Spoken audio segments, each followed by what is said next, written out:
So here we have the Mini Cooper 5-door hatchback on a 68 plate.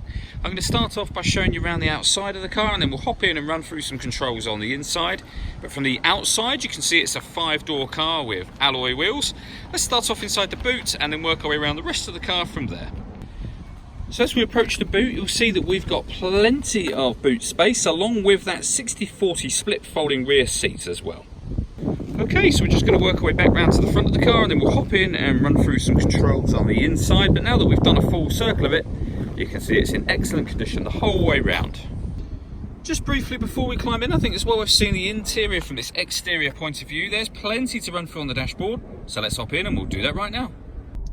Okay, so now that we're inside the car, we're going to start with the dials. On the left-hand side, we have the rev counter, and in the middle there, we've got the speedometer, and on the right-hand side, the fuel gauge. Also in the middle, you can see the total miles of this car, which are 7,487.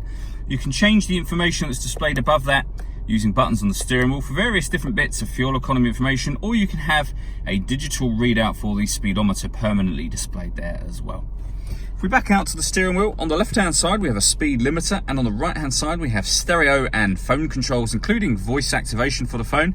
So hit that button, ask it to dial anyone in your contacts list, and it can do that for you without you having to take your phone from your bag or pocket. That is, of course, once you paired your phone up, and that is done over on this central screen just here under the communication heading, and then manage mobile devices, and then you can pair your phone from there where it says connect new device. All of this movement I'm making on the screen is all being done using the system just here, which is this dial. Twist that to go through the various options. You can push this button down. It also moves to the right and left as well, and you can go back to the main menu from there. When it comes to music in this car, we've got DAB radio, as you can see. You can stream music wirelessly via Bluetooth audio. And you can also manage your sound settings down here. We've got USB input on top of that as well. So plenty of ways to listen to your music. And if you connect up your smartphone via USB, this car's also got Apple CarPlay.